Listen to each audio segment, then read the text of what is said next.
Good evening. My name is Owen, Ndlovu, the owner of the Song of the Year. There's no one that has got a Song of the Year on the 31st except myself. We went to court over this for years, you know that. People were laughing at me and thinking that I was just claiming. In court, Nada Wokhozi, in an affidavit, said, theirs is Ingoma Ehlukaniswe, not the Song of the Year. I've seen now the statement that has been released by SABC. They're saying now they've got a Song of the Year. A Song of the Year is an award, which is an SABC summer song that SABC tried to distance themselves from. So please join me tomorrow at 6, which is Friday, 29 December 2023.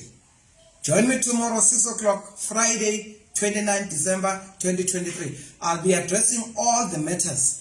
I've seen also the allegations that have been made by journalists and the newspapers as well as actually online, talking about the shenanigans and corruption by the station manager of Wokhozi FM, Mrs. Sbongi. I am aware of all those allegations. I'll be addressing them. Please call me tomorrow and join me tomorrow. I'll be live. You can ask any questions. I'll be addressing all the shenanigans to do with SABC. The culprit at SABC is one person and one person only, and that is Nada Wokhozi. Nada Wokhozi is the one protecting the corrupt people of her favorites. One of them is Sbongi.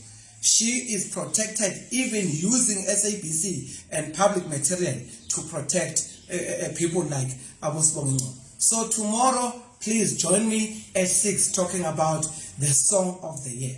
Because of the last time I checked and the affidavit I have, it's got SABC having Ingoma Ehlukaniswe, not the Song of the Year. But the statement is talking about now the Song of the Year. And the person that is doing that is Nada. I will be telling you all the facts that you need to know. Join me again tomorrow, Friday evening, 6 o'clock, the 29th of December, 2023. All right.